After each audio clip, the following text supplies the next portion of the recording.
Ambur railway சுரங்கப்பாதையில் மழைநீருடன் கழிவுநீரும் தேங்கி நிற்பதால் மக்கள் அவதியடைந்திருக்கிறார்கள்.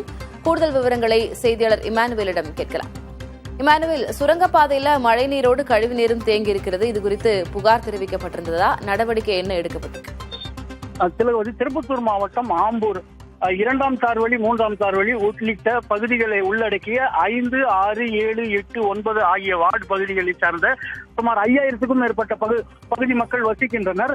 தொடர்ந்து திருப்பத்தூர் மாவட்டத்தில் கடந்த ஒரு வார காலமாக பெய்து வரும் கனமழை காரணமாக தேசிய நெடுஞ்சாலையில் இணைக்கக்கூடிய நகராட்சி கால்வாயானது பணிகள் முடியாததால் இந்த சுரங்கப்பாதையில் தற்போது கழிவுநீர் சேர்ந்துள்ளது. இப்பகுதி மக்கள் நகரமன்ற உறுப்பினர், நகராட்சி ஆணையாளர், மாவட்ட ஆட்சியர் உள்ளிட்டவர்களிடம் பலமுறை புகார் அளித்தும் இதுவரையும் நடவடிக்கை எடுக்காததால் கழிவுநீருடன் கூடிய மழை நீரில் தற்போது அவர்கள் பயணித்து வருகின்றனர். அதே பகுதியை சேர்ந்த மாணவர்கள் மற்றும் வாகன ஓட்டிகள் மிகுந்த சிரமத்துக்கு உள்ளாகி வருகின்றனர். இதை குறித்து நகராட்சி ஆணையாளரிடம் நாம் கேட்டபோது அதிக திறன் கொண்ட மின் மோட்டாரை பொருத்தி தற்போது கழிவு நீரை வெளியேற்றும் பணியில் ஈடுபடுவதாக தெரிவித்தனர். விவரங்களுக்கு நன்றி.